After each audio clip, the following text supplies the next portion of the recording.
बिस्मिल्लाहिर्रहमानिर्रहीम अस्सलाम वालेकुम। Welcome to quick review. और quick review current affair series के अंदर आपका वेलकम है और 16 जुलाई के करंट अफेयर्स डिस्कस करेंगे। और ये जुलाई का हमारा जो लेक्चर है करंट अफेयर्स का वो लेक्चर 9 है, ठीक है।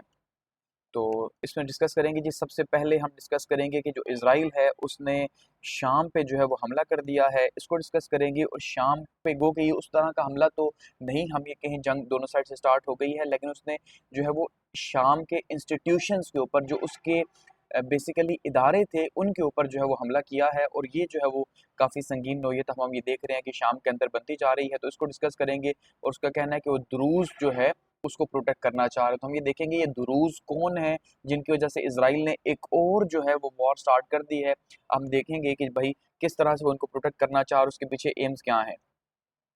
नेक्स्ट हम बात करेंगे जो पाकिस्तान है, पाकिस्तान के अंदर जो है वो ईरान का एक एनवॉय आया है, एक वफ़्द आया है, ठीक है, यानी एम्बेसडर्स आए हैं। तो उनको बेसिकली वो एफबीआई जो है उसकी लिस्ट के अंदर शामिल हैं, ठीक है। यानी उनके ऊपर इल्ज़ाम ये है कि उन्होंने एफबीआई का एक एजेंट जो है वो सीआईए का एक एजेंट गायब किया है 2007 के अंदर। तो अब क्योंकि पाकिस्तान जो है वो उन्हें होस्ट कर रहा है, तो ज़ाहिर-सी बात है फिर पाकिस्तान के ऊपर प्रेशर है कि भई आप हमारी मोस्ट वांटेड लिस्ट के एक बंदे को जो है वो प्रोटोकॉल दे रहे हो। तो पाकिस्तान ने जो प्रेशर को डिनाई किया और ये कहा कि भाई हमारे लिए जो भी हो ये रिस्पेक्टफुल हैं, ठीक है। इसको डिस्कस करेंगे। नेक्स्ट बात करेंगे पाकिस्तान चाइना जो है उन्होंने म्यूचुअल सपोर्ट के लिए रीअफर्म किया दोबारा से एससीओ जो फॉरेन मिनिस्टर्स की मीटिंग थी उसमें जो है वो जो इसाक डार साहब उनकी मुलाकात हुई है जो चाइना के काउंटर पार्ट है उनसे, इसको डिस्कस करेंगे। नेक्स्ट बात करेंगे जी। इंडोनेशिया जो है वो ये चाह रहा है कि वो पाकिस्तान के साथ डिफेंस के अंदर खास करके जो है वो अपने मामला को आगे लेके जाए। और उसकी ख्वाहिश ये है कि जॉइंट वेंचर्स किए जाएं डिफेंस के अंदर और डिफेंस की जो टाइज हैं उनको मजबूत किया जाए, आगे लेके जाया जाए। नेक्स्ट बात करेंगे यूएस लॉ मेकर्स के साथ जो है मुलाकात हुई है जुल्फी बुखारी की पीटीआई के। और उन्होंने ये कहा है कि भाई अगर पाकिस्तान ने जो है ये जो मामला चल रहे हैं वो रोके ना, तो पाकिस्तान के ऊपर जो है वो पाबंदियां भी लगाई जा सकती हैं। इसको डिस्कस करेंगे। और लास्ट में डिस्कस करेंगे जी। जो यूके है उसने 5 साल के बाद पाकिस्तान की जो एयरलाइन है पीआईए उसके ऊपर से जो है पाबंदी हटा दी है, ठीक है। और अब वो यूएस जो है या यूरोपीय यूनियन जो है वहाँ पे अब अपनी परवाजें लेके जा सकती है, ठीक है। तो ये आज हमारे पास जो है वो न्यूज़ है नेशनल और इंटरनेशनल, इनको डिस्कस करते हैं। आज की सबसे बड़ी जो न्यूज़ है बेसिकली वो यही है कि इसराइल जो है उसने एक और महाज खोल दिया। और जैसे कि अब उसको शौक हो चुका है इस बात का कि वो जिस मुस्लिम मुल्क के ऊपर मुंह उठाता है और हमला कर देता है। तो ये बेसिकली आप देखिए ये जो शाम है उसकी डिफेंस मिनिस्ट्री का एक मंजर है कि जहाँ पे उन्होंने डिफेंस मिनिस्ट्री के ऊपर हमला किया इसराइल ने। तो इसको डिस्कस करेंगे। Israel strikes key Syrian institutions in Damascus attack as Druze clashes continue, ठीक है। अब यहाँ पे दो चीज़ें हैं। पहली चीज़ तो ये है कि जो इसराइल है उसने हमला किया है सीरिया के जो इंस्टीट्यूशंस हैं, जो सिविलियन इंस्टीट्यूशंस हैं, यानी उनकी हुकूमत के जो इदारे हैं। सीधे अल्फाज में आप ये समझ लें, जैसे हमारा इस्लामाबाद है तो इस्लामाबाद के अंदर जो है वो मिनिस्ट्री ऑफ अफेयर्स या डिफेंस मिनिस्ट्री के ऊपर हमला कर दिया जाए, समझ रहे हैं। ये बिल्कुल उसी तरह का एक हमला है, ठीक है। फौज के ऊपर नहीं किया गया बल्कि इदारों के ऊपर किया गया। दूसरा हम ये देख रहे हैं कि जो दुरूज़ हैं इनके साथ क्लैशेस जो है वो सीरिया की जारी हैं, ठीक है। कम्युनिटी है दुरूज़ की जो शाम के अंदर बसती है, और ये तीसरी बड़ी कम्युनिटी है शाम के अंदर जो बसती है, वहाँ पे जो है वो इनकी और शाम की फ़ौज की जंग जारी है। उसके तनाजुर में ही हमला किया गया, तो उसको समझने की कोशिश करते हैं, ठीक है। तो इसराइल जो है जी उसने स्ट्राइक किया है 16 तारीख को, ठीक है। और दुरूज़ की क्लैशेस जो हैं वो दूसरी साइड पे जारी हैं। तो 16 जुलाई को जो है ये एयर स्ट्राइक्स हुई हैं, सबसे पहली बात तो ये है। और गवर्नमेंट के की इंस्टीट्यूशंस को इसके अंदर जो है वो टारगेट किया गया, जिसमें डिफेंस मिनिस्ट्री जो है उसको टारगेट किया गया। और मिलिट्री हेडक्वार्टर्स जो हैं दमास्कस के अंदर, दमिश्क के अंदर, यानी कि उसको टारगेट किया गया, ठीक है। जैसे हमारा जीएचक्यू है पिंडी के अंदर, ये बिल्कुल वैसे ही है। और जैसे डिफेंस मिनिस्ट्री है तो उसके ऊपर एक तरह से हमला किया गया है, ठीक है, इसको रोकने के लिए कि भई आप द्रूज़ के ऊपर हमला ना करें। और पर्पस क्या था जी कि द्रूज़ की माइनॉरिटी को प्रोटेक्ट करना, यानी उसे इतनी मोहब्बत है द्रूज़ से कि भाई द्रूज़ रहते तो शाम के अंदर ही हैं। वो शाम का इंटरनल मसला था, अगर शाम द्रूज़ के खिलाफ ऑपरेशन कर भी रहा था, ठीक है, जो पिछले 2 दिन से जारी था, तो वो शाम का और द्रूज़ का मसला था। जैसे बिल्कुल ये ह पाकिस्तान में हम ये कह लें कि बीएलए के खिलाफ हम अगर लड़ रहे हैं तो पाकिस्तान और बीएलए का मसला है, लेकिन इंडिया उठ के पाकिस्तान पे हमला कर दे, तुम बीएलए को क्यों मार रहे हो? समझ रहे हैं? कि भाई इसके साथ हमारी दोस्ती यारी है। तो ये बिल्कुल वही कंडीशन वहाँ पे हमें देखने को मिल रही है। और ये साउथर्न सीरिया के अंदर इनका काफ़ी ज़्यादा प्रेशर है, यानी दुरूज़ की कम्युनिटी वहाँ पे रहती है साउथर्न सीरिया के अंदर।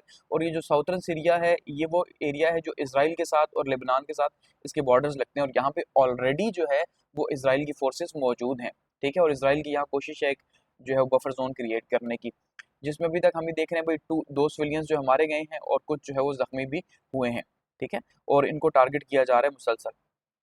अब अगर इसको थोड़ा सा हम मजीद समझते हैं तो ये देखिए यहाँ पे ये मैप है, और इस मैप के अंदर अगर आप ये देखेंगे तो ये जो आपको यहाँ पे दिखाई दे रहा है द्रूज का, ये बीच में जो है, ठीक है, ये जो बीच का जो ग्रीन कलर है, डार्क ग्रीन कलर, ये द्रूज है। तो इसका मतलब यहाँ पे द्रूज मौजूद हैं, यहाँ पे द्रूज मौजूद हैं, ठीक है, और कुछ यहाँ पे मौजूद हैं। तो मेजोरिटी में ये जो साउथर्न एरिया है, ठीक है, जो जनूबी इलाका है यहाँ पे, इस जनूबी इलाके में एक साइड पे जॉर्डन है यानी उर्दन है एक साइड पे, ठीक है, एक साइड पे यहाँ देखिए लिबनान आ रहा है और बीच में इसराइल आ रहा है।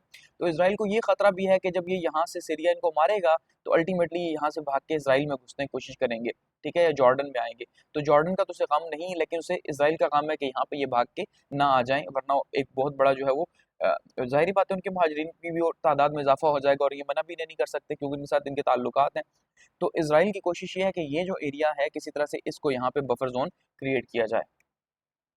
अब ये जो कम्युनिटी है ये द्रूज है बेसिकली, ठीक है, ये देखिए इनकी बड़ी बड़ी दाढ़ियाँ और ये अजीब तरह के। तो सबसे पहले तो ये समझ लें कि द्रूज कौन है। बेसिकली द्रूज जो हैं ये माना जाता है हज़रत शुएब अलैहिस्सलाम के मानने वाले हैं, ठीक है जी। तो हज़रत शुएब अलैहिस्सलाम के मानने वाले हैं, लेकिन आप ये कह लें क्या ये मुसलमान हैं? नहीं, ये मुसलमान नहीं है।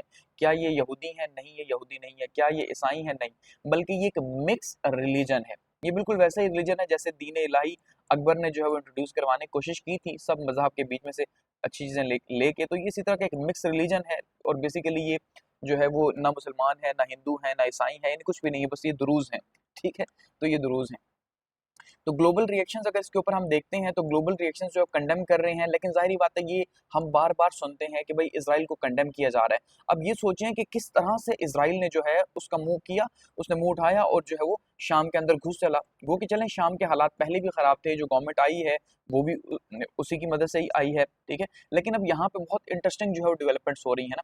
एक साइड पे हमने 2 दिन पहले एक न्यूज़ डिस्कस की थी कि भाई जो सीरिया है इसके और जो इज़राइल है इसके ऑफिशियल्स की मीटिंग हुई है अज़रबैजान के अंदर, और हमने कहा था कि इब्राहिम एकॉर्ड के लिए जो है वो रास्ते इस्तेमाल किए जा रहे हैं कि भाई शाम जो है वो किसी भी टाइम पे इब्राहिम एकॉर्ड को मान सकता है। लेकिन दूसरी साइड पे इतना बड़ा रिस्क इज़राइल कैसे ले सकता है सिर्फ द्रूज को बचाने के लिए? कि अब जाहिर बात है इतना आसान नहीं रहेगा सीरिया के लिए कि भाई वो एकदम से इब्राहिम एकॉर्ड का हिस्सा बन के से मान जाए जहाँ पे उसे अटैक किया जा रहा हो, समझ रहे हैं। तो ये अब काफ़ी क्रिटिकल कंडीशन है। इसका मतलब ये है कि इब्राहिम एकॉर्ड शायद अभी या तो ने इज़राइल को ये यकीन दहानी नहीं कराई गई कि भाई अभी हम इसे जॉइन कर सकते हैं, या फिर जो है वो इब्राहिम एकॉर्ड से भी ज़्यादा अहम, क्योंकि उसे पता है कि भाई इब्राहिम एकॉर्ड शाम जैसा मुल्क अगर साइन कर भी लेता है तो मेरा क्या, शाम तो वैसे ही टूटा-फूटा हुआ है। तो मेरे लिए असल चीज़ ये कम्युनिटी है जिसको बचाना चाह रहा है, ठीक है। तो ये यहाँ पे बहुत इंपॉर्टेंट है। तो इंटरनेशनली हम ये देख रहे हैं यूरोपीय यूनियन हो, फ्रांस हो, ठीक है, टर्किया हो, जर्मनी हो, गल्फ कॉपरेशन हो, हर बार की तरह इन्होंने कंडेम किया। इन्होंने इसराइल को कुछ नहीं कहा, स्ट्राइक्स को कंडेम किया जो कि खुद से ही शायद हो गई होंगी, और वायलेशन की है सीरियन सोवरेनिटी की, भाई कि आपने गलत किया, लेकिन ये किसी ने नहीं कहा, ठीक है। ये ज़रूर कहा कि भाई ये रीजनल स्टेबिलिटी के लिए थ्रेट है, और फ्रांस ने ये कहा है कि आप भाई इमीडिएटली रोकें इसको, और जो मामला हैं वो बातचीत के थ्रू हल किए जाएँ। जबकि जो दूसरी साइड पे नेतन्याहू हैं वो ये कह चुके हैं कि भाई हम द्रूज सिटीजन्स जो हैं वो हमें इतने प्यारे हैं कि हम जो है एक तो ये चाहते हैं कि इनकी हिफाजत की जाए, लेकिन दूसरा ये हमें इतने प्यारे भी नहीं कि हम इन्हें अपने मुल्क के अंदर दाखिल होने दें, ठीक है, कि हम ये नहीं चाहते कि ये सीरियन बॉर्डर क्रॉस करके इसराइल के अंदर दाखिल हो जाएं। तो इसलिए हम मारे हैं, क्योंकि जब इसराइल ज़ाहिर बात है शाम इन्हें मारेगा तो शाम मारेगा तो कहाँ जाएंगे? जैसे अफगानिस्तान के अंदर या ईरान के अंदर कोई क्राइसिस होते हैं तो कंट्रीज, नेबरिंग कंट्रीज में भागते हैं लोग ना, तो यहाँ पे ये इसराइल में भागेंगे, तो इसराइल इन्हें अफोर्ड नहीं कर सकता। इसलिए वो ये कह रहा है कि भाई इन्हें ना मारो वरना ये यहाँ पे आ जाएंगे। तो यहाँ पे ये न्यूज़ है, देखिए किस तरह से धमाके हो रहे हैं और ह्यूज एक्सप्लोजन्स जो है वो कहा जा रहा है भाई सुने जा रहे हैं यहाँ पे। अब यहाँ इस मैप के अंदर आप देखिए आपको थोड़ा सा वजीद समझ आएगा। ये मिनी मैप के अंदर देखिए ये है सीरिया, ठीक है, ये सारे का सारा जो है वो शाम का इलाका है, ये लेबनान है इसके साथ, ठीक है, और ये वेस्ट बैंक यहाँ पे इसराइल आ गया सारा, और ये गोलन हाइट्स आ गई। अब यहाँ पे देखिए सबसे पहले तो ये जो एरिया है, ये हल्का सा एरिया आपको दिखाई दे रहा है, जो ये सारे का सारा पहले शाम का हिस्सा था। कब पहले? यानी 1967 से पहले, ठीक है, 1967 से पहले ये शाम का हिस्सा था। लेकिन अब जो है ये किसके पास है? ये इसराइल के पास है, इसराइल इस पे कब्जा कर चुका है। पहली बात तो ये है। दूसरा ये है कि ये जो एरिया आपको दिखाई दे रहा है, ये जो है येलो कलर का, यहाँ पे इस टाइम पे इसराइल की फोर्सेस मौजूद हैं। ये तो कब्जे में कर चुके हैं वो, और ये यहाँ पे इनकी फोर्सेस मौजूद हैं, और इनकी फोर्सेस ये चाह रही हैं कि ये जो कलर आपको दिखाई दे रहा है, अच्छा खासा बड़ा एरिया है, ये दो बड़े सूबे हैं इनके। इसराइल का ये कहना है कि इन इलाकों के ऊपर जो है सीरिया का कंट्रोल नहीं होना चाहिए। तो सवाल ये है कि ये इलाके तो शाम के हैं, तो अगर शाम का कंट्रोल नहीं होगा तो किसका होगा? क्वेश्चन ये है ना, क्या इसराइल का होगा? इसराइल ये भी नहीं कह रहा कि मेरा होगा, हालांकि उसकी फोर्सेस यहाँ पे मौजूद हैं। सो इसका मतलब ये है कि वो ये चाह रहा है कि यहाँ पे एक नई कम्युनिटी या एक नया मुल्क शायद जो है वो बसाया जाए बफर जोन के तौर पे, जो कि सीरिया के बीच में और यहाँ पे काम करे, या शायद ये इलाका उसे चाहिए हो। ठीक है, तो इसलिए कह रहे हैं कि भाई ये जो है यहाँ पे आपकी अथॉरिटी नहीं होगी। तो यहाँ पे वो ये चाह रहा है कि जो द्रूज हैं, ये जो द्रूज है बेसिकली ना मुसलमान है, ना ईसाई है, ना क्रिश्चियन है, लेकिन इनकी बहुत अच्छे ताल्लुकात जो हैं वो इसराइल के साथ मौजूद हैं, क्योंकि इसराइल के अंदर भी ये बड़ी कम्युनिटी मौजूद है। ये जो द्रूज हैं 3 मुल्कों के अंदर रहते हैं सबसे ज़्यादा शाम के अंदर ये रहते हैं, तकरीबन 6.5 लाख के करीब। ठीक है, उसके बाद अगर हम देखते हैं तो ये रहते हैं जी जॉर्डन के अंदर कुछ कम्युनिटी में, लेबनान के अंदर अच्छी खासी कम्युनिटी में रहते हैं, और इसराइल के अंदर ये रहते हैं। ठीक है, लेकिन सबसे ज़्यादा जो है शाम के अंदर रहते हैं। तो ये जो शाम का एरिया है, इस एरिए को इसराइल ये चाह रहा है कि भाई यहाँ पे द्रूज की हुकूमत कायम की जाए, और द्रूज का होल्ड, और जिसको जो कि अंडर किसके हो, इसराइल के। ठीक है, डायरेक्टली नहीं इनडायरेक्टली इसके कंट्रोल में हो। तो गोलान हाइट्स तो पहले ही ये ले चुका, फिर ये एरिया भी इसके कब्जे में आ जाएगा, तो आधा सीरिया यानी बेसिकली सीरिया के कब्जे से चला जाएगा। ये इसका इंटरेस्ट है, समझ रहे हैं? तो इस इंटरेस्ट के लिए जो है वो इसराइल इस टाइम पे काम कर रहा है। उसे इब्राहिम अकॉर्ड की इस टाइम पे ज़रूरत नहीं है, क्योंकि इब्राहिम अकॉर्ड सऊदी अरब जैसे मुल्क के साथ तो शायद वो साइन करे तो बेहतर भी लगता है। क्यों? कि सऊदी अरब पावरफुल कंट्री है। ठीक है, इसी तरह पाकिस्तान के साथ साइन करे तब भी समझ आती है कि हम हमला ना करें उसके ऊपर। शाम के पास पहले ही कुछ नहीं है, तो वहाँ क्या हमला होगा? अच्छा, अब यहाँ पे थोड़ा सा इसको मज़ीद समझते हैं।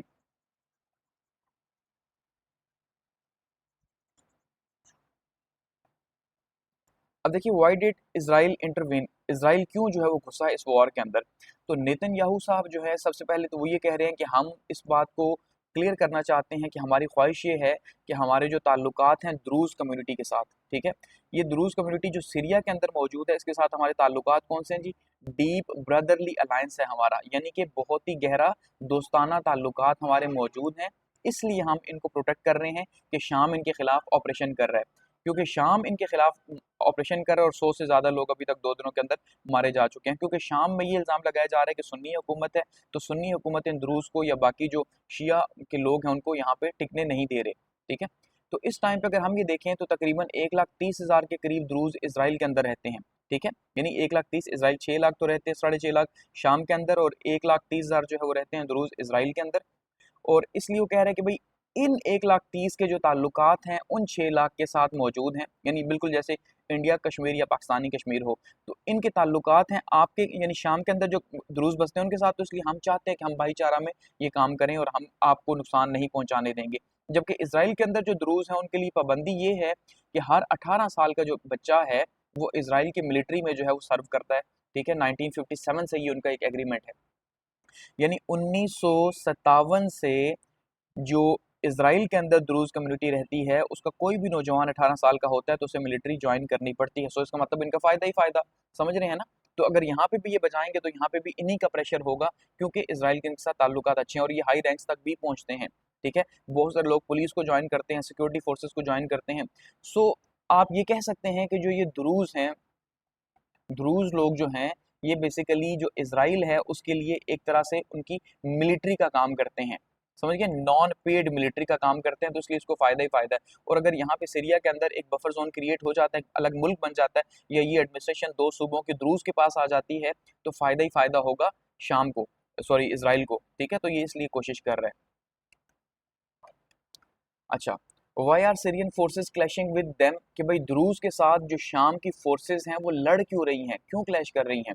तो इसलिए क्योंकि जो बशार अल-असद गवर्नमेंट थी, ये कहा जा रहा है जी कि अब वो तो ख़त्म हो चुकी है, तो अब नए प्रेसिडेंट साहब आ चुके हैं, तो नए प्रेसिडेंट साहब जो है वो सुन्नी हैं, तो इसलिए वो सुन्नियों को ज़्यादा सपोर्ट करते हैं। और उसके अलावा जो भी ग्रुप्स हैं, ख़ास करके जैसे अलावती शिया हैं, क्योंकि बशार अल-असद अलावती शिया थे। ठीक है, जो इस टाइम पे रशिया के अंदर बैठे हुए हैं, जिनको जो है वो ईरान की तरफ से सपोर्ट मिल रही थी, तो अलावतियों के ऊपर क्रैक डाउन किया जा रहा है बहुत सख्त किस्म का। इसी तरह से द्रूज के ऊपर जो है क्रैक डाउन किया जा रहा है, और यहाँ पे इनके खिलाफ जंग लगी हुई है और 100 के करीब लोग मारे जा चुके हैं 2 दिनों के अंदर, और बहुत सारे लोग जो है छोड़ के जा भी चुके हैं शाम को, समझ रहे हैं। तो इसलिए कहा जा रहा है कि भाई इन इलाकों में जो है अब इसराइल की ख्वाहिश है कि यहाँ पे कोई भी मिलिट्री ना हो, कुछ भी ना हो, और ये अपने सुकून के साथ यहाँ पे रह सकें।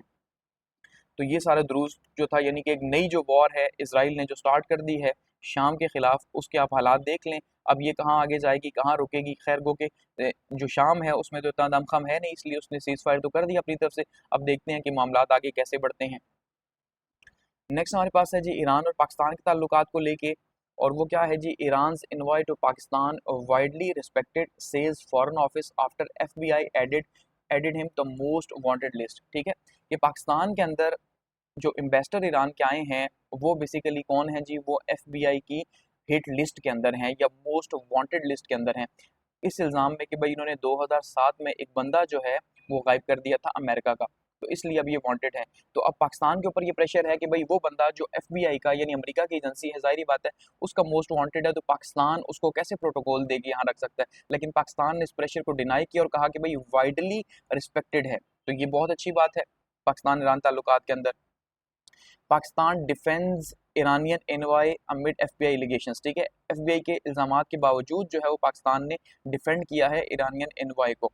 ठीक है, ईरान के जो एम्बेसडर हैं रजा अमीरी जो हैं, इनके बारे में कहा जा रहा है कि भाई ये यूएस की एफबीआई जो है उन्होंने इन्हें मोस्ट वांटेड लिस्ट में ऐड किया हुआ है। और क्यों किया हुआ है, क्योंकि कहा जा रहा है इनकी इन्वॉल्वमेंट थी 2007 की डिसअपीयरेंस के अंदर of x FBI agent Robert लेविसन जो हैं। तो इन रॉबर्ट साहब को गायब किया गया, और ये कहा जा रहा है कि भाई वो गायब किसने किया, इन्होंने किया। तो इसलिए जो है अब ये हमारी हिट लिस्ट के अंदर है, 2007 के बाद से इन्हें पकड़ नहीं सके, और ये एक अनऑथोराइज सीआईए ऑपरेशन था जिसके बाद ये गायब हुए हैं। और ये इल्ज़ाम सारे का सारा जो है वो लगाया जा रहा है ईरान के इन लोगों के ऊपर, जिनको पाकिस्तान में यहाँ पे इन्वेस्टर बना के भेजा गया, तो इसलिए पाकिस्तान ने उसको डिनाई कर दिया कि भाई हम प्रेशर नहीं लेंगे। तो ये अच्छी बात है, इसका मतलब पाकिस्तान जो है वो रिस्पेक्ट कर रहा है ईरान की, और एफबीआई या अमेरिका को जो है वो कह रहा है कि भाई जो आपके लिए वांटेड है लाजमी नहीं कि वो हमारे लिए भी वांटेड हो। ठीक है, तो इसलिए जो है वो ऐसा कुछ भी नहीं है, तो ये अच्छी बात है अगर दोनों के ताल्लुकात में देखें तो। नेक्स्ट बात करते हैं जी, Pakistan China reaffirms mutual support in security and agriculture on SCO sideline. ठीक है, 16 जुलाई की न्यूज़ है। एक साइड पे ये आपको इसाक डार साहब नजर आ रहे हैं, दूसरी साइड पे जो है वो चाइना के काउंटर पार्ट आपको दिखाई दे रहे हैं। अब बेसिकली इस टाइम पे हो क्या रहा है कि एससीओ जो है उसकी एक कॉन्फ्रेंस चल रही है, काउंसिल फॉर फॉरेन मिनिस्टर्स जो है तिंजिंग के अंदर, क्योंकि 31 और 1 सितंबर को, 31 अगस्त को और 1 सितंबर को जो है वो एससीओ का समिट होने जा रहा है। और ये कहा जा रहा है ये एससीओ का तारीख का सबसे बड़ा समिट होने जा रहा है। यानी एससीओ के समिट तो होते ही हैं, जाहिर बात है हर साल होते हैं, लेकिन ये समिट जो है वो एक बहुत बड़ा समिट होने जा रहा है। और इसमें जो है वो 20 ममालिक भी शामिल होंगे, साथ में 10 जो ऑब्जर्वर्स भी शामिल होंगे, तो काफ़ी बड़े लेवल के ऊपर जो है उसको कवरिंग मिल रही है। तो उसी हवाले से ये फॉरेन मिनिस्टर्स की एक मीटिंग होती है, जब भी ये समिट होता है तो उससे एक आध महीना पहले होती है, ताकि मामलात को तय किया जाए कि वहाँ पे क्या बातें होंगी। तो साइड लाइन के ऊपर इसाक डार साहब की चाइनीज़ काउंटर पार्ट के साथ मुलाकात हुई है, वैंग जी के साथ, और वहाँ पे कमिटमेंट की गई है जी बायलैटरल कोऑपरेशन को आगे लेके चलने की, मल्टी सेक्टर्स के अंदर, जैसे एग्रीकल्चर के अंदर, माइनिंग के अंदर, सिक्योरिटी के अंदर। ठीक है, और इसी तरह से सी पैक के हवाले से भी यहाँ पे बातचीत की गई है। तो और ये कहा गया कि भाई हम रीजनल जो है कनेक्टिविटी को बढ़ाएंगे, इकोनॉमिक डेवलपमेंट को जो है आगे लेके जाएंगे, और साथ में ये भी कहा जा रहा है कि अगले साल 75th एनिवर्सरी होगी पाकिस्तान और चाइना के डिप्लोमेटिक रिलेशंस की। ठीक है, 75वीं सालगिरह, तो उसको भी यादगार बनाने की कोशिश जो है वो की जा रही है। तो बेसिकली पाकिस्तान और चाइना के रिलेशंस के हवाले से ये गुड न्यूज़ है कि भाई पाकिस्तान और चाइना के ऑफिशियल जो हैं कहीं ना कहीं मीटिंग्स कर रहे हैं जब जब उन्हें मौका मिलता है इसका। नेक्स्ट हमारे पास हैं जी, ये हैं शहबाज शरीफ साहब, और ये जो बेसिकली मलेशिया के जो है वो उनके आर्मी चीफ साहब मौजूद हैं। इनकी बात करते हैं, इंडोनेशिया सॉरी। तो Indonesia's defence minister expresses Jakarta's desire to boost defence ties with Pakistan. ठीक है, कि जो जकार्ता है या जो इंडोनेशिया है वो ही चाह रहा है कि हम जो ताल्लुकात हैं पाकिस्तान के साथ उसको आगे लेके चलें। तो उनके जो लेफ्टिनेंट जनरल साहब हैं रिटायर्ड जो है सेफ्री सिम्योन साहब जो हैं ये मौजूद हैं पाकिस्तान में, और इन्होंने जो है वो अपना जो है वो एक्सप्रेस शो किया किसके अंदर जी, कि हम डिफेंस कोऑपरेशन को आगे लेके चलेंगे, पाकिस्तान में डिफेंस की जो प्रोडक्शन है, जॉइंट प्रोडक्शन है, उसको आगे लेके चलेंगे और जॉइंट वेंचर्स करेंगे। और शहबाज शरीफ साहब ने उनका वेलकम किया है और ये कहा है कि भाई आपके और हमारे जो ताल्लुकात हैं वो बड़े डीप रूटेड हैं, हमारे रिलीजियस रिलेशंस हैं, आप भी मुसलमान हम भी मुसलमान, कल्चरल वैल्यूज़ भी मौजूद हैं, और कोलेबोरेशन की बात भी की गई इकोनॉमिक के अंदर, स्ट्रेटेजिक सेक्टर्स के अंदर, ट्रेड सेक्टर्स के अंदर। ठीक है, तो दोनों मालिक ने जो है वो आगे बढ़ के ताल्लुकात को मज़ीद आगे बढ़ाने की बात की। इसके साथ साथ जो इनके जनरल साहब हैं उन्होंने मुलाकात की पाकिस्तान के फील्ड मार्शल आसिम मुनीर साहब से भी, और वहाँ पे भी जो है उन्होंने अपने बाहमी ताल्लुकात और मिलिट्री के जो ताल्लुकात हैं उसको बढ़ाने पे जोर दिया। ठीक है, तो पाकिस्तान और इंडोनेशिया के रिलेशंस के हवाले से ये गुड न्यूज़ है कि भाई उनका कोई डेलीगेशन यहाँ पे आया हाई लेवल का, और यहाँ पे हाई लेवल मीटिंग्स उन्होंने की हैं। ठीक है, और एक दूसरे के ताल्लुकात को जो है मज़ीद बढ़ाने की बात की है।